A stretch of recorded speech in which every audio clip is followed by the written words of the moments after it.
La Bible quotidien. Une série de réflexions quotidiennes centrées sur la parole de Dieu. Que ce livre de la loi ne s'éloigne point de ta bouche. Médite-le jour et nuit, pour agir fidèlement selon tout ce qui y est écrit. Car c'est alors que tu auras du succès dans tes entreprises. C'est alors que tu réussiras. Josué chapitre 1, verset 8.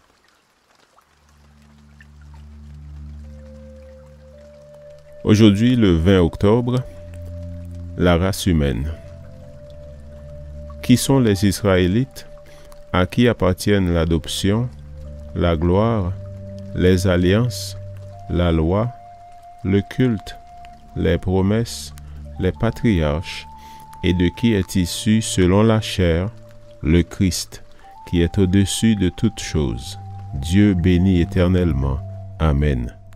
Romains chapitre 9, versets 4 et 5.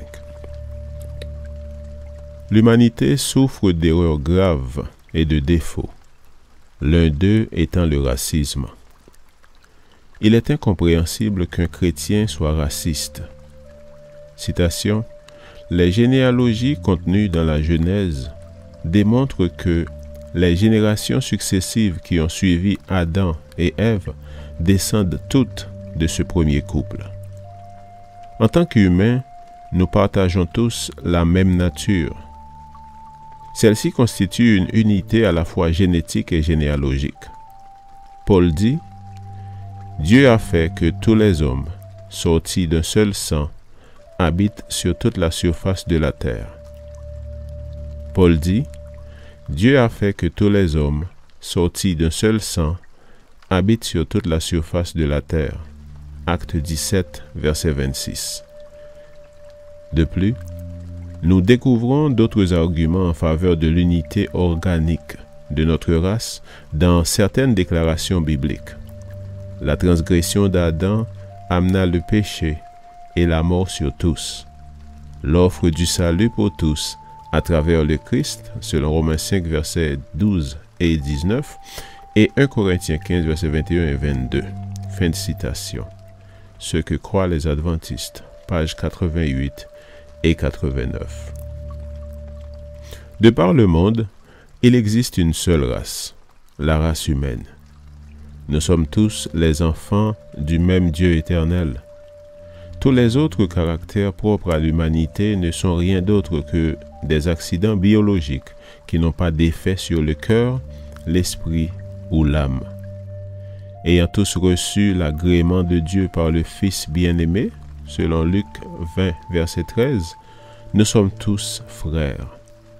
Ces réflexions ont pour but de dénoncer l'antisémitisme, doctrine ou attitude hostile aux Juifs. Peut-être est-ce le type de racisme le plus ancien et le plus tenace, qui est le plus incompréhensible d'un point de vue chrétien. Paul nous rappelle qu'aux Juifs appartiennent premièrement l'adoption, le processus par lequel le croyant en Christ entre dans une relation filiale avec le Père. Ensuite, la gloire, le signe visible de la présence de Dieu qui s'est manifesté dans la nuée, dans la Shekinah et dans toutes les grandes manifestations de Dieu à travers l'histoire d'Israël. Ensuite, les alliances de la promesse, selon Éphésiens 2, versets 12 et 13, dont étaient exclus les gentils. Ensuite, la loi donnée au Sinaï aux Juifs en tant que peuple. Finalement, le culte et les promesses, tout l'héritage spirituel. De plus, n'oublions jamais que Jésus était juif. Amen. Lecture de la Bible pour aujourd'hui dans l'Ancien Testament, Jérémie chapitre 3 et 4, et dans le Nouveau Testament, Romains chapitre 9. Merci d'avoir écouté. Je vous souhaite de passer une excellente journée avec Jésus. À la prochaine!